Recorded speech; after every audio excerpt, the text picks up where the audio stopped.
Here's the one thing you should never do at the end of any job interview. Don't ever say, "I have no questions," when the interviewer asks if you have any questions.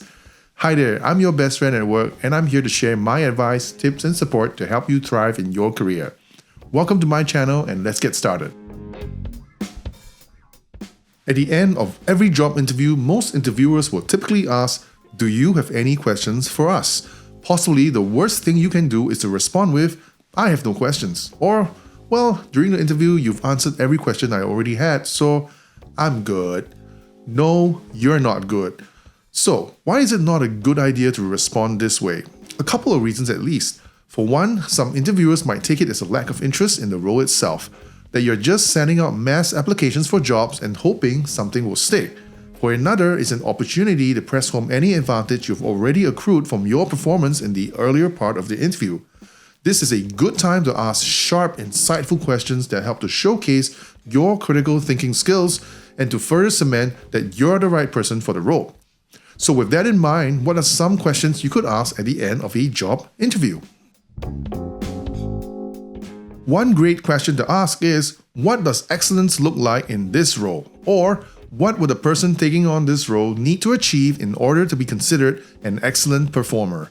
Asking a question like this or something similar can help to shape in the interviewer's mind a positive opinion of you as a candidate. You're subtly letting them know that you're focused on doing a good job. It signals to the interviewers that you have an innate drive to perform well, that you're self-motivated, a self-starter, that you're the kind of employee who doesn't just wait for things to happen, but makes them happen.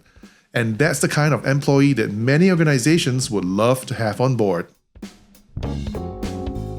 Where the previous question was more generic in nature, now you're diving in to explore the specifics of this role. To do that, you can ask a question such as, what are the immediate and long-term KPIs that this role must achieve for this year? Or, what are the major milestones that you would expect the person taking on this role to achieve within 3 months, 6 months, and 1 year? This question not only further strengthens the perception that you're a highly motivated, driven performer, but it also shows that you're genuinely interested in the role. And by asking about the immediate and long-term goals you need to achieve, you also get to further understand what this role is really about, and whether it's a role you ultimately want.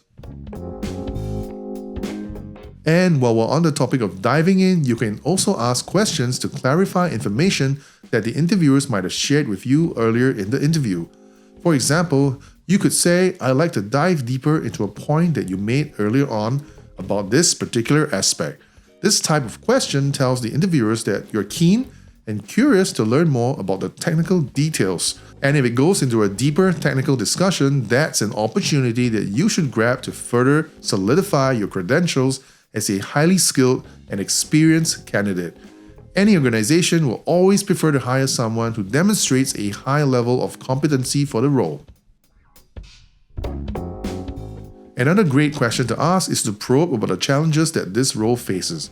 For example, you could ask about the top 3 challenges that this role must overcome in the coming 3 months, or 6 months, or 1 year. This is similar to my previous point on asking about details, but this time it is specific to challenges or obstacles that must be tackled as part of the role.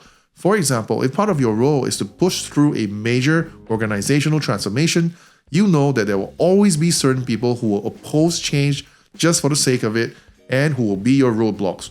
Who are these stakeholders? What are their concerns? How might you get their buy-in? These are insightful questions to ask, and once again, they showcase both a drive for excellence and a genuine interest in the role. Another type of question that will help the interviewers to further appreciate the value you will bring is to ask about the organizational and team culture. This question goes both ways. For the interviewers, it helps them to know that as a person, you also care about integrating into the organization and whether your values are aligned with theirs. For yourself, by understanding more about the culture, you can figure out if that's the kind of culture you want to be a part of. So, one way to do this is to start by asking something simple. Could you share more about the culture at this organization? And if you sense the interviewers need a little more clarity on your question, follow that up with, "I'd like to know how teams work together at this organization and how people relate to each other at this company." You could also ask about the organization values. For example, if you do a bit of research on the company and you know about their mission, vision, and values, which any company worth its salt will typically have, you can ask about these. For example, if one of their values is we believe in diversity and we respect people of all backgrounds, you can bring up this value and how it resonates with you. For example, you can say, I understand one of your values is that you believe in diversity. Personally, this resonates with me because I think diversity is a strength. Could you tell me more about how your employees live out this value? And how your interviewers respond will tell you everything you need to know how closely they stick to that value or if it's all just for show. So, while it's important to know what to ask at the end of a job interview, it's also useful to know what not to ask. Funny story, I had an ex-colleague a long time ago go for an interview at a company I was working at. True story, he performed reasonably well for the majority of the interview and they were considering hiring him. But at the end of the job interview, when he was asked whether he had any questions, he responded with, do we have to put in any overtime work? Which is not a great question to ask, but still not a deal breaker.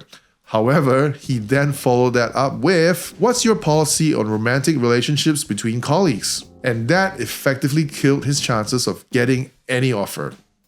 In my next video, I'm going to be covering more about questions not to ask at the end of a job interview.